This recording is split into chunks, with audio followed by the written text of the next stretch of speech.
the decluttering method and how I work it be sufficient and effective without overwhelming myself or feeling like this is unnecessary or this is very necessary. We have been working on decluttering, and today's tips will help those who might have limited mobility or disabled. Just bear some things in mind. Hello everyone, this is Elizabeth. This is the Dandy DIY, and we are decluttering. So we're back in the bathroom. We are taking baby steps to declutter our home, and we need to do this at a slower pace. I want you to think of it this way. It took years for the clutter to start overwhelming you and taking over your home and just really, truly impacting and getting all built up. It took a long period of time to get that way.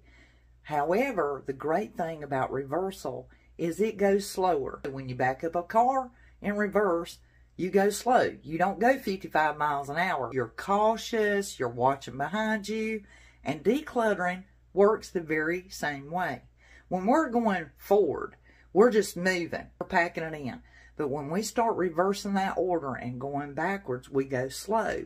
We are deliberate, and we are tracking with precision, razor edge focus, in order to get things back in the rightful order that makes us feel more comfortable.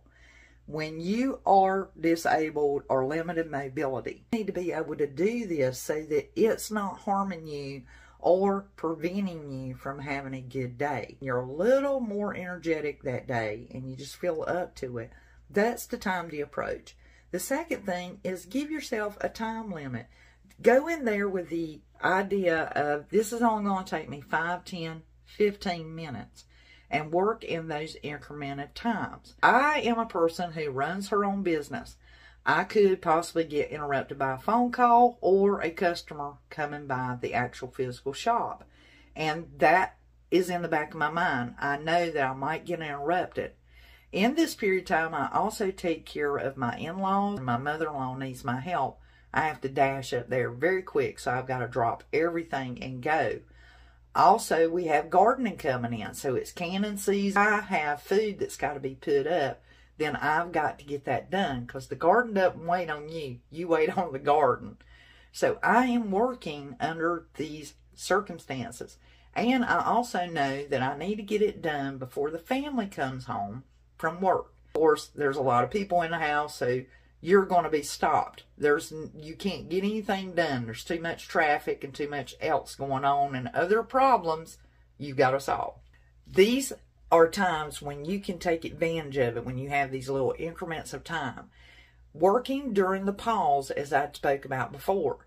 When you work during the pause, you might be on hold. You are talking to somebody who can be your body double. Times a pause that you can use, such as think of intermission at a movie theater. That's when they tell you to go to the concession stand and get all of your little snacks. That's the time, you go to the bathroom, you do all that thing. Those increments of time where you can just grab a few minutes and do away with some of your clutter. We are here in the cabinet of the bathroom again. Now this has got both doors open and you can see endless amounts of things in that cabinet. And the clutter is just wow. Well, the first thing I may want to do is on one side of the cabinet, take all of that items out. If you are someone who is disabled or limited mobility, it might be easier if you can get someone to get these items out for you and put it up on the counter area, or invest, if you don't have it already, one of the grabbers, and use that grabber to get items you can't reach and bring them up to the countertop level. If you have to, pull you up a stool, or perhaps you can sit on the throne while you are able to use the countertop area. So that's tip number 1. And tip number 2, taking it all out and getting it up to a level to where you are comfortable and you can work through your pile. So look at this inventory. I'm literally holding my camera way up in the air to show you how much came out of one side of that cabinet. That is an amazing amount. And I can tell you, I haven't visited this cabinet in years. All that you see, we have no need to use. When COVID was very active and everyone was treating it, we have hand sanitizer. I also have 2, 3 soap dispensers under the cabinet that are basically next to empty. And this is an example. Appliances. I have 3 sets of hot rollers. My hair will not even hold a hot roller. It's so thin because of my age now. 2 water picks. We both have underwent a lot of dental surgeries and everything. And I have aggressive periodontal disease. I can't use a water pick, and neither can my husband. These are things I have since then went to college and became a cosmetologist. I used to frost my own hair. There are 3 boxes of frosting kits right there. I don't use them. I haven't needed them in over 7 years. That is exactly what I'm talking about. There are 2 razor sets here. My husband doesn't even use them. He prefers using a razor, a regular razor, as you can see up there. So this is what you may run into, is finding things that you no longer need or use, and they are just simply able to be donated. Water picks are very expensive. They are over $100 each. Someone is going to benefit by that donation. And then the Revlon frosting kit, well, someone will benefit from those, because guess what? Bleaching kits do not go bad. Bleach does not go bad. It lasts and it's effective for well over 25 to 30 years. Hand sanitizer, once again, that's alcohol, as long as it is looking okay. It's donatable. A lot of places like the Mission Hall, soup kitchens, and things like that, they can benefit from hand sanitizers, including school supplies. So right now, we're requesting school supplies. There are so many things that will not even go back in that cabinet. So really, truly, just in looking here, 95% of what you see, it will not go back in that cabinet. There's no need for it. We do not use it. It's no longer a necessity in our life. And hot curlers, well, those are back in style. People still use them, but very few people. I have 3 that will go for donation. Things that you can really truly look around and go, well, and here's the second question. Remember we were talking about items to sell? Appliances work really good in like thrift stores and stuff like that. Secondhand goods, because someone's specifically looking for them. And then again, they may end up having to dispose of them too.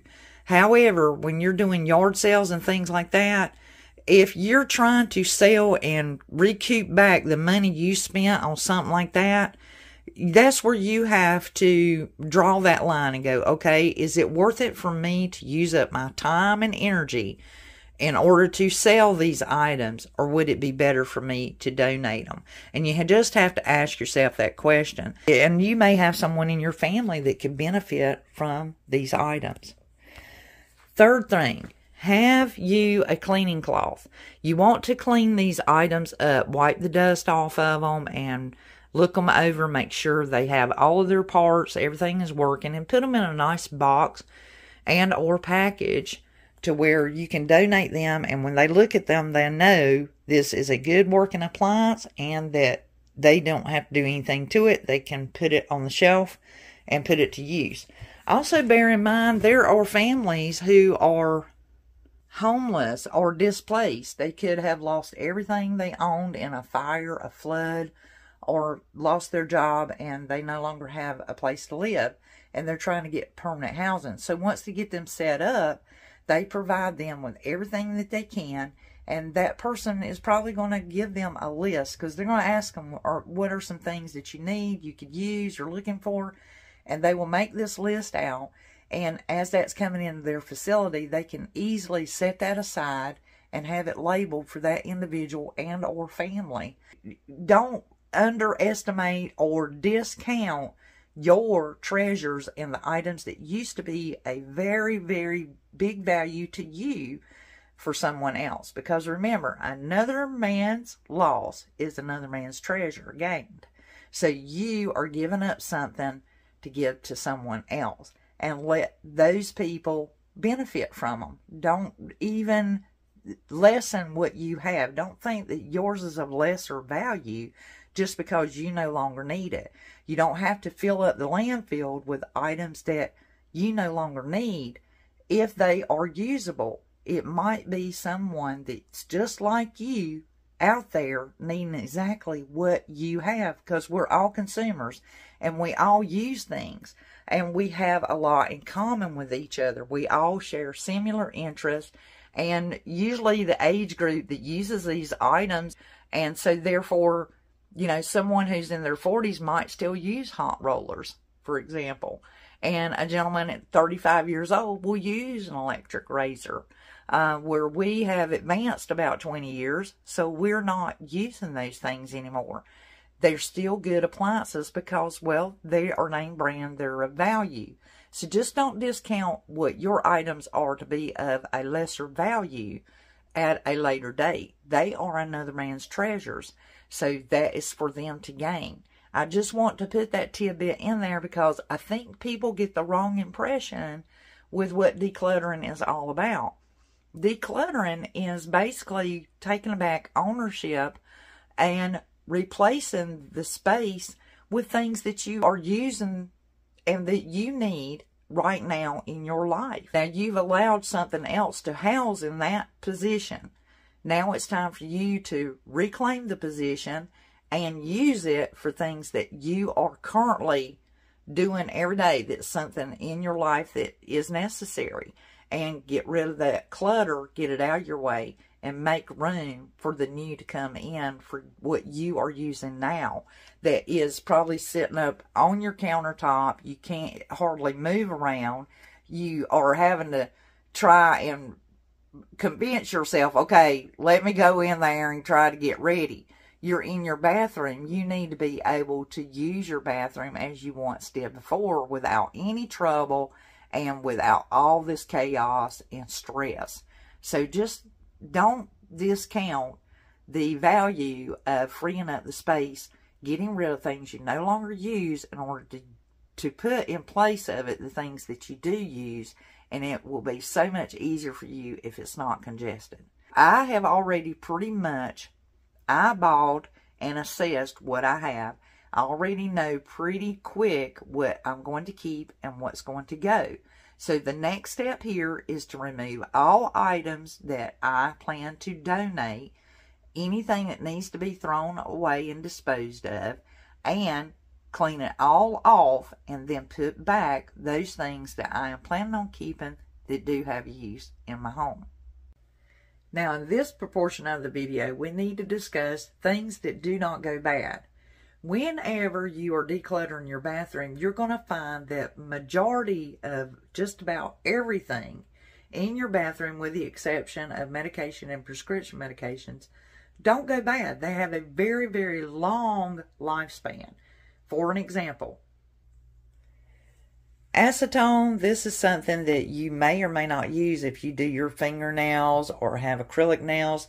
But this is something that does not go bad. And if you're not using it, you can always pass that on to a friend or donate it.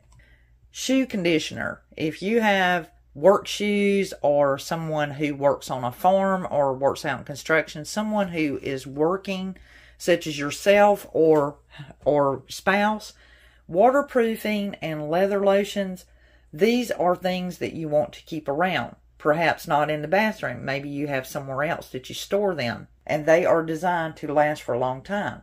Then we have hand sanitizers. These are definitely things that if you're not using them currently in your home, donate them. We have one that stays on our pack, our purse, and in our car. So we are usually something small. The rest of them can be donated to a school or even to a mission hall. And these are very beneficial. Baby oil. This is something that does not go bad. If you don't use it, donate it. Someone will. Soap. All of your soaps are usable. These are necessities in our home. Because we use soap here at home and we also use a foaming soap, it's not necessary for me to keep the hand sanitizers in the house. Only the ones that I would use in my car or on an outing. So what I will do is I will combine my soaps. I also make my natural cleaners and things of that sort. You can always use soap in your home. And of course I refill my foaming bottle. These are things that you should keep. Conditioners. Hair conditioners are made for long shelf and everybody can benefit from conditioners. Heating pad appliances. Everyone occasionally gets a pulled muscle or soreness and must use their heating pads and appliances along with some of the bands that help and assist with back, knees, ankles. These are good things to keep, and as long as the elastic is working and it's not dry rotted and the velcros are all intact, nothing's torn or ripped, these are things that you could keep if you are using them or occasionally family members need them. If this is not something that goes on in your household, perhaps you can donate those. They are usable. They're expensive if you have to buy them and replace them.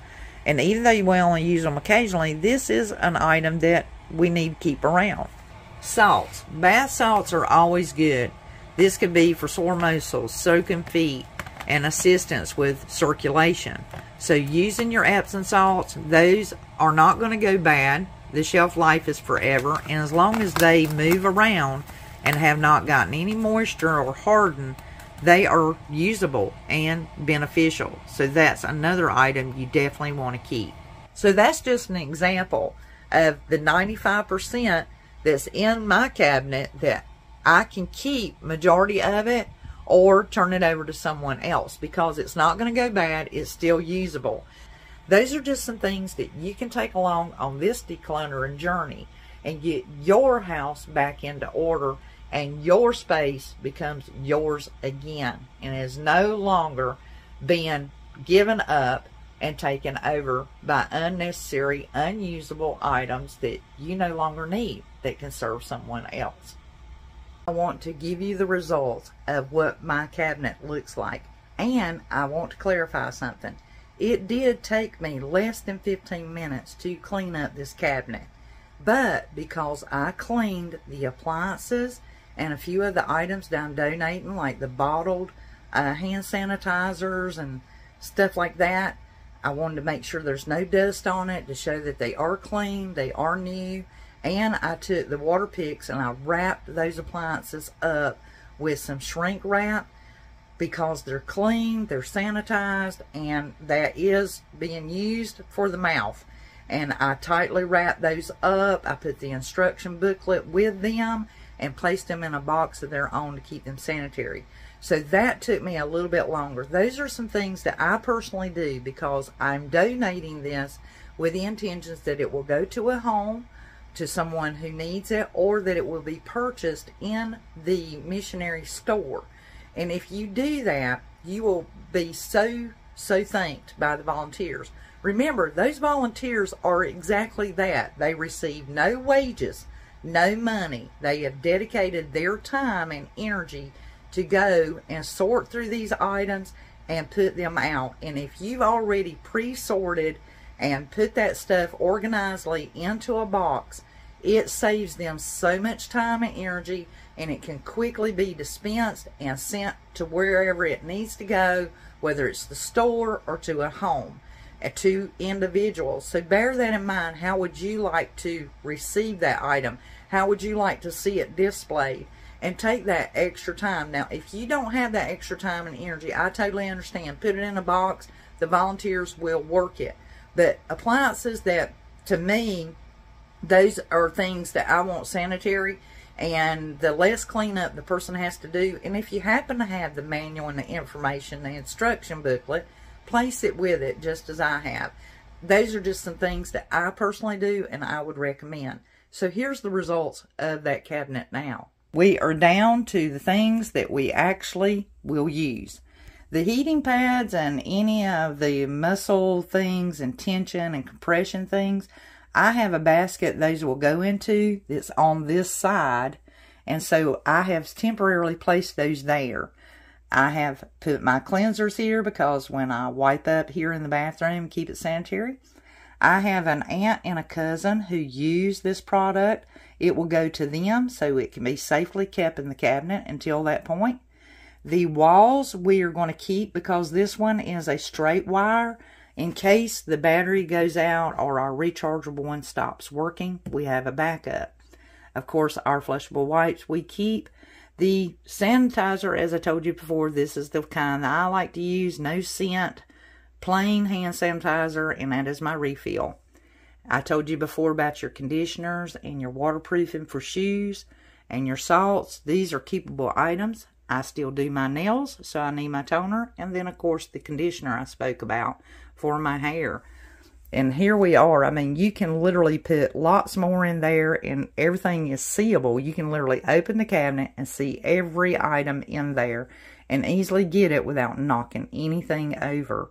And that is truly a big difference because it was piled to the top. I mean, you open the door, stuff would fall out. So this is what we have on one side. Now I have to tackle this side. I hope these tips are helping you, and I hope that it is assisting you. And it is the DOD, Declutter, Organize, Donate. But remember what I told you before. Always ask your 3 questions. Do I use it? Will I need it? Is it important to me? And when you have isolated those 3 questions, you know what to do from there. You know how to organize it to where it best works for you and your home and your family. And you know what is truly, truly beneficial and helpful. And I assure you, you're going to have the feeling that I'm enjoying right now. This overjoy of knowing that cabinet is totally clean, it's organized, and I even feel secure getting anything out of there. And it's going to be easy to reach. And if I send someone to the cabinet to get something for me, guess what? They're going to be able to see it plain sight. And there's no need for them to mess up anything else in there. They too will benefit. And trust me, my family is truly, truly enjoying these new changes. They have all jumped on board and they are all donating stuff of their own and cleaning out stuff. And it's just really become contagious, and it's just started this whole phenomenal, wonderful aid. And I have loved it. And I know that you guys are going to enjoy the same benefits as me. If you're enjoying these videos, you know what to do. Thumbs up. Hit thumbs up. And thank you for watching. If you haven't subscribed to the channel, well, go ahead, because we're going to keep doing this. One room at a time, one cabinet at a time, one shelf at a time, whatever, one at a time. So until the next video of decluttering, organizing, and donating, well, I'll be cleaning, y'all.